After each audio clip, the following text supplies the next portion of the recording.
प्यार एक ऐसी नेचुरल चीज है जिसे सब आत्माएं जानती, लेकिन वो दो प्रकार से होता है। तो एक प्रकार को तो सब जानते हैं, दूसरे प्रकार में धोखा खा जाते हैं। यानी अनुकूल भाव से जो प्यार होता है उसको लोग राग समझते हैं, अनुकूल भाव से। लेकिन ऐसा नहीं, प्रतिकूल भाव से मन का अटैचमेंट भी उसी प्रकार होता है जैसे अनुकूल भाव से होता है, और दोनों का एक फल होता है। देखिए, मन एक लाह के समान है। लाह होता है ना, जिसको पिघला करके और मोहर वगैरह लगाते हैं, तो लाह टेम्परेचर से पिघल जाता है। फिर उसमें कोई रंग डाल दो, खूब पिघली हुई लाह में, तो वो उसमें एक हो जाता है रंग। ऐसे ये मन है, अनुकूल भाव से जहां प्यार करेगा उसके लिए पिघल जाएगा, और जहां प्रतिकूल भाव से दुश्मनी करेगा वहां भी पिघल जाएगा, और वो पर्सनैलिटी मन में आ जाएगी।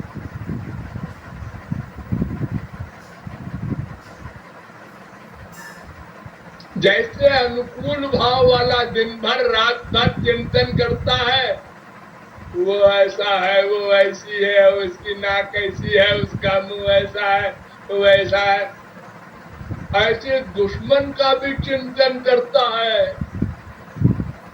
वो बदमाश वहां मिला था, वो बदमाश ऐसा है, उस बदमाश ने हमसे ऐसा कहा, हमारा इतना अपमान किया, मैं जलता रहता है अंतःकरण। जैसे अनुकूल भाव में जलता रहता है प्यार में, ऐसे ही खार में भी जलता रहता है।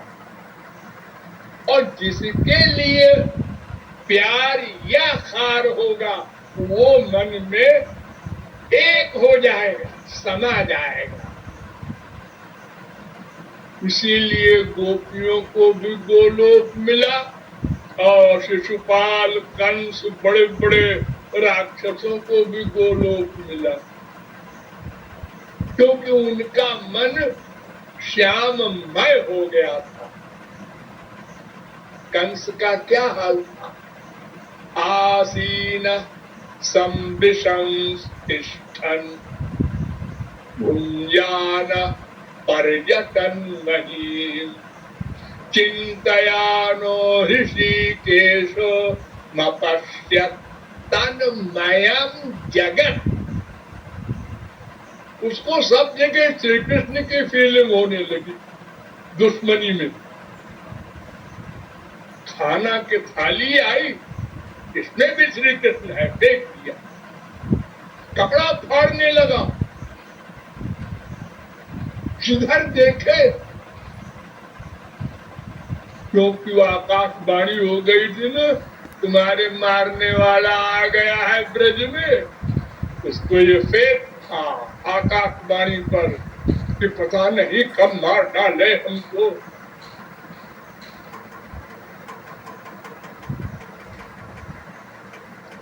तो दुश्मनी से भी वही फल मिलता है जो प्यार से मिलता है। इसीलिए वेदव्यास ने भागवत में लिखा, कामं क्रोधं भयं स्नेहम् ऐक्यं सौहृदमेव च नित्यं हरौ विदधतो यान्ति तन्मयतां हिते। काम से, क्रोध से, लोभ से, अनुकूल प्रतिकूल किसी तरह से मन का अटैचमेंट हो जाए भगवान, बस मन पिघल जाएगा, भगवान अंदर आ जाएंगे और भगवत प्राप्ति का लाभ मिल जाएगा।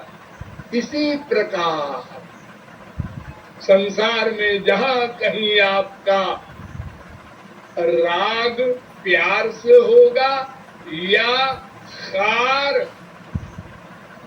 होगा, तो दोनों में मन में वो समा जाएगा और मरने के बाद उसी का फल मिलेगा। उसी का फल मिलेगा जिससे दुश्मनी आप करेंगे, उसी का फल मिलेगा जिससे प्यार करेंगे आप। अरे छोटे मोटे की कौन कहे, जड़ भरत सही के परमहंस ज्ञानी एक हिरण के बच्चे में उनकी आसक्ति हो गई। एक हिरनी शेर की दहाड़ से डर कर भागी, नदी में कूद गई प्राण बचाने के लिए। उसके पेट में बच्चा था, गिर गया। वही भरत जी नहा रहे, उन्होंने कहा ये मर जाएगा बच्चा, उठा लिया। दया आ गई, दया, देखो दया का फल। उसको ले आए आश्रम में और दूध पिलाना और उसको सफाई करना और यहाँ तक कि चिपकाना भी शुरू हो गया। छोटे बच्चे तो बड़े अच्छे लगते हैं, चाहे गधे का हो। और उनका अटैचमेंट हो गया, दिन भर उसके साथ साथ लिए जाए जहां जाए। तो मरते समय भी हिरनी को बुलाया, उस बच्चे को, और शिष्यों से कहा देखो बेटा, इसको बहुत संभाल के सब लोग सेवा करना, कोई कष्ट न हो। उसको चिपटाए रहे हो, मर गए। तो मरने के बाद हिरण बनना पड़ा। हिरण, जब ज्ञानियों का ये हाल है तो हम लोगों का क्या है? जहां अटैचमेंट होगा मरने के बाद वहीं जाना होगा। बाप में अटैचमेंट हुआ, बाप मरकर गधा बना, हमको भी गधा बनना पड़ेगा। अरे तो मैंने थोड़े गधा बनने का पाप किया। अरे तुमने अटैचमेंट किया है ना उससे। जैसे बिजली होती है ना देसी की, उसको एक ने पकड़ा, गया। कुछ पकड़ने वाले को जिसने पकड़ा वो भी गया।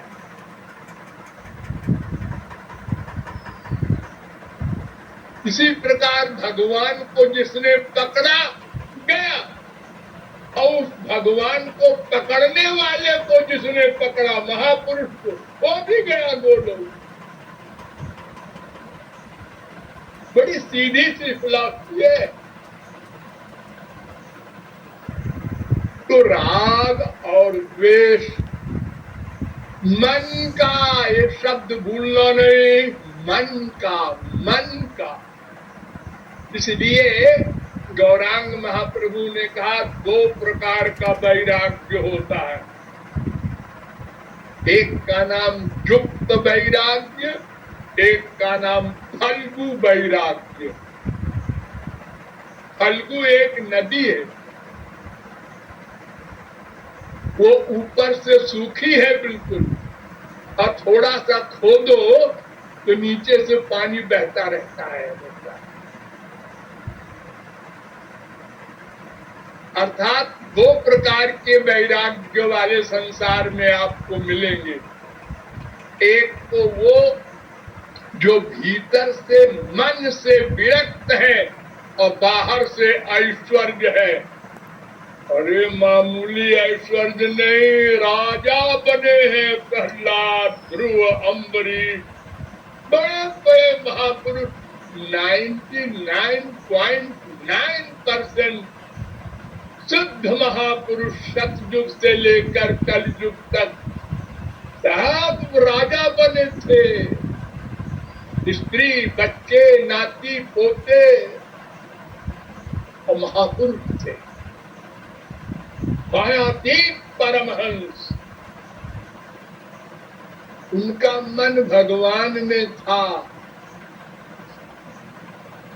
और बाहर का ऐश्वर्य था।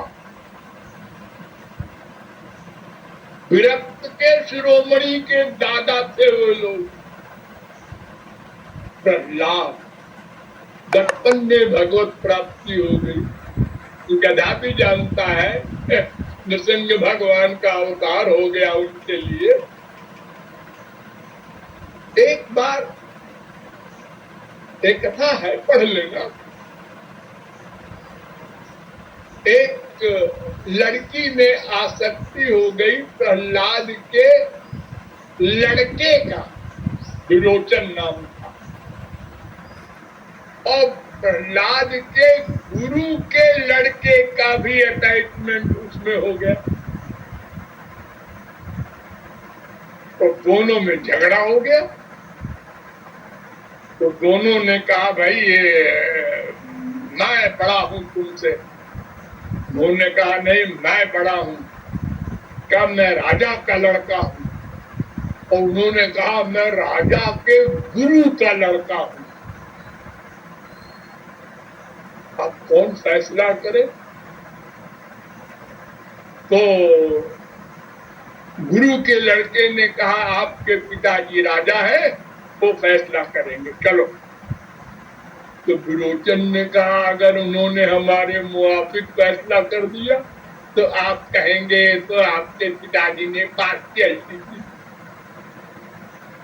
उन्होंने कहा नहीं नहीं, हमारे पिताजी ने ये बताया है कि प्रहलाद महापुरुष है, वो पक्षपात नहीं कर सकता, उसका कहीं राग नहीं है, बेटा बेटी किसी में।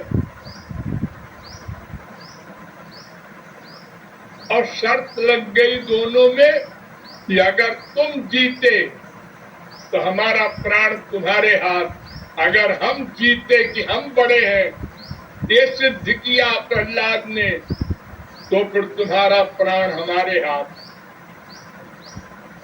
ठीक, प्रहलाद के पास गए।